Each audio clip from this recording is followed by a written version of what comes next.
इंतजार दर्शक कर रहे हैं, चाहे वो डिजिटल का मामला हो या फिर चाहे वो टीवी पर लगातार रिक्वेस्ट आ रहे हैं कि भाई जो आंकड़े हैं वो हमें दिखाया जाए। तो ब्रेकिंग न्यूज बताना चाहेंगे दर्शकों को, V preside India daily opinion poll के नतीजे क्या कहते हैं दिल्ली विधानसभा चुनाव को लेकर।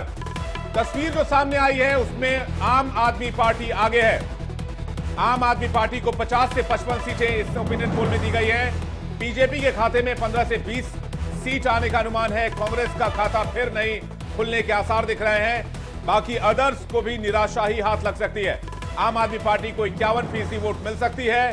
बीजेपी को 41% वोट मिलने का अनुमान है। 4% वोट पर सिमट सकती है कांग्रेस, जबकि अन्य के खाते में 2% वोट जा सकते हैं। तो बड़ी खबर आपको बता दें, बड़ी खबर यह है कि V preside India daily opinion poll, V preside India daily के पोल में आम आदमी पार्टी को बढ़त दिख रही है। आम आदमी पार्टी 50 से 55 सीटें जीत रही है।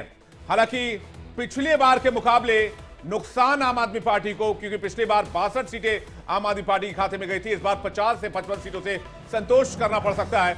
ये देखिए ओपिनियन पोल की तस्वीर हमने आपके सामने रख दी। 2025 विधानसभा चुनाव के ओपिनियन पोल क्या कहते हैं। आम आदमी पार्टी 50 से 55 सीट और वोट परसेंटेज की बात करें तो 51.2%, बीजेपी 15 से 20 सीट तक पहुंच सकती है और वोट परसेंटेज 41.8%। कांग्रेस का खाता नहीं खुलेगा, हालांकि 4% वोट जरूर हासिल करेगी और अदर्स के खाते में लगभग 3% के आसपास वोट जो है वो जाते हुए नजर आ रहे हैं। ये 2025 का opinion poll, V preside India daily का ओपिनियन पोल, जो तस्वीर आपके सामने हम रख रहे हैं उसमें आम आदमी पार्टी की सरकार चौथी बार दिल्ली में बनती दिख रही है। सुजीत से पहला रिएक्शन चाहेंगे। सुजीत, कैसे इस नतीजे पर पहुंचे आप लोग? जैसे कि कांग्रेस पार्टी का ना लोकसभा इलेक्शन के बाद ऐसा लग रहा था कि थोड़ा वर्चस्व बढ़ते जा रहा था, ठीक है। तो हमें ऐसा लग रहा था कि कांग्रेस पार्टी जैसे उठेगी तो आम आदमी पार्टी गिरेगी और दिल्ली के अंदर एक अलग रिजल्ट आ सकता है। लेकिन जैसे हरियाणा का और महाराष्ट्र का रिजल्ट आया उसके बाद तो क्लियर हो गया था कि कांग्रेस पार्टी का इतना ग्राफ नहीं उठेगा। और कांग्रेस पार्टी ने थोड़ा सा इलेक्शन उठाना का स्टार्ट किया था, बट बाद में अचानक से पूरी तरीके से उन्होंने एक 3-4 सीटों पे ये सिमट कर रह गई। जैसे कि कस्तूरबा नगर हो गया, नांगलोई जाट हो गया, फिर बादली हो गया, ये 3-4 सीट और मुस्लिम बहुल्य 2-3 सीटों पे वो सिमट कर रह गई। और ओवरऑल कांग्रेस पूरे दिल्ली में लड़ी नहीं रही है, ठीक है। तो कांग्रेस पार्टी का वोट घटना आम आदमी पार्टी के लिए बेनिफिट दे रहा है इस पूरे इसमें। और जो आम आदमी पार्टी का है उसमें अगर आप बाइफिकेशन देखोगे, महिलाओं में वो ज़्यादा वोट ले रही है अगर आगे आप दिखाओगे, और पुरुषों में थोड़ा सा कम ले रही है। और उसका कारण उनको सीटों में थोड़ा नुकसान हो रहा है, बट वोट शेयर में जो 2 से 3% का उनको नुकसान हो रहा है। इस वक्त ही अगर आप हमें ये बता पाएं, क्योंकि 12 सीटें ऐसी हैं जो दलित बहुल्य सीटें हैं, उन सीटों का अगर आप थोड़ा सा आंकड़ा, जैसे बवाना है, सुल्तानपुर माजरा है, करोल बाग है, मंगोलपुरी है, मादीपुर है, पटेल नगर है, अंबेडकर नगर, देवड़ी, त्रिलोकपुरी, कोंडली, सीमापुरी, गोकलपुर, ये जो सीटें हैं, इन सीटों पर आपको क्या लगता है किस तरह की आपको चीज़ें दिखाई दी? और आखिर इस बार दलित वोटर, जो कि ये माना जा रहा था कि वो कहीं ना कहीं बीजेपी की तरफ झुकेगा, वो झुका या नहीं झुका? दलित वोटर बेसिकली लोकसभा में मोदी को देता है और विधानसभा में वो केजरीवाल की तरफ आ जाता है। करीब 35 से 40% वोटर ऐसे हैं, ठीक है। और जो आपने सीटों का आकलन कहा, जैसे अंबेडकर नगर ये आम आदमी पार्टी जीत रही है, बवाना ये बीजेपी जीत रही है हमारे सर्वे के अनुसार। उसके पीछे रीजन है कि यहाँ पर काफी जगहों में, अगर मैं पीसीआर को बोलूंगा तब तक अगर यहाँ पे वो सारे जो आंकड़े हैं, सीटें जो हैं, वो हमारे पीछे दिखा पाए तो आसान रहेगा। जीत का इंतजार है, बिल्कुल। बड़ी स्क्रीन पर लेकर आइए प्लीज जी। आप पूरा कीजिए, आप बिल्कुल करें। ठीक है। तो बवाना है ये बीजेपी जीत रही है। उसके पीछे रीजन है वहाँ पे जो सिटिंग एमएलए है उससे काफी नाराजगी थी लोगों में।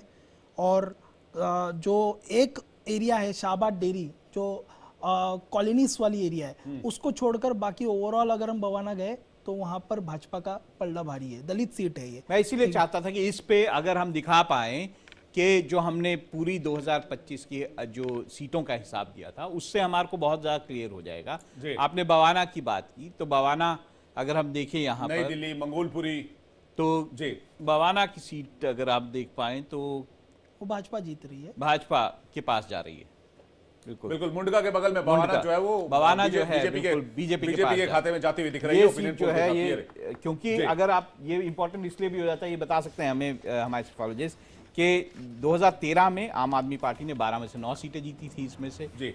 2015 में 12 में से 12 सीटें जीत गई थी और 2020 में से भी 12 में से 12 सीटें जीती थी। इसलिए ये बहुत ज़्यादा इंपॉर्टेंट है कि दलित सीटें किस तरह से बिहेव करती हैं। इस बार 12 में से 11 सीटें हमारे सर्वे के हिसाब से जीत तो रही है। बवाना एक ऐसी सीट बवाना है एक ऐसी जो सीट कि है जो- बीजेपी हाँ। जो है वो जीत रही है और वहां पर आम आदमी पार्टी को लॉस होगा। बिल्कुल। और इस वक्त हमारे साथ बड़ा पैनल जुड़ा हुआ है। कौशल कांत मिश्र बीजेपी से जुड़े हुए हैं, अभिषेक तिवारी आम आदमी पार्टी से जुड़े हुए हैं, इसके अलावा ऋषि मिश्रा वरिष्ठ पत्रकार हमारे साथ जुड़ रहे हैं, कांग्रेस से विक्रम लोहिया हमारे साथ इस वक्त हमें ज्वाइन कर रहे हैं, समीर चौगांवकर वरिष्ठ पत्रकार इस वक्त हमारे साथ जुड़े हुए हैं। तो सबसे पहले मैं अभिषेक तिवारी जी का ही रुख करूंगा। अभिषेक जी, पहले तो ओपिनियन पोल के हिसाब से ही आप बधाई के पात्र हैं, आप फिर से दिल्ली में आते हुए दिख रहे हैं, लेकिन सीटें घट रही हैं, आप 50 से 55 सीटों तक सिमट सकते हैं। देखिए विवेक जी, मुझे लगता है कि ये दिल्ली की जनता की जीत होगी। और बस एक बात कहना चाहूंगा कि ये जो ओपिनियन पोल है, मुझे नहीं पता कि फुजीत जी ने क्या सैंपल साइज लिया है, किस तरीके से सर्वे किए हैं, आपका ओपिनियन पोल है। अगर आप 2015 और 2020 की ओपिनियन पोल याद करेंगे, हर एक टीवी तो चैनल अभिषेक जी, अब हमें हम कोई बीजेपी 40 की तरफ दिखाता झुके था, हुए कोई दिखाई नहीं 35 दे रहे होंगे दिखाता था। आपको, कि आप थोड़ी देर पहले हमें मान रहे थे कि हम बीजेपी की तरफ झुक गए हैं थोड़ा सा। इस नहीं, सर्वे नहीं। के बाद ऐसा नहीं लग रहा होगा। मैं आपकी तो बात ही नहीं कर रहा था राहुल जी, मैं आपकी नहीं बात कर रहा था, मैं दूसरे लोगों की बात कर रहा था। मुझे लगता है कुछ मिस्टेक हुआ है। जी, आप अगर अपनी बात करें। 2015 और 2000 सॉरी, अगर 2015 और 2020 की चीजें याद करेंगे, ओपिनियन पोल याद करेंगे, हमें 40 और 45 सीटें मिल रहा था, तो हमारे 62 और 67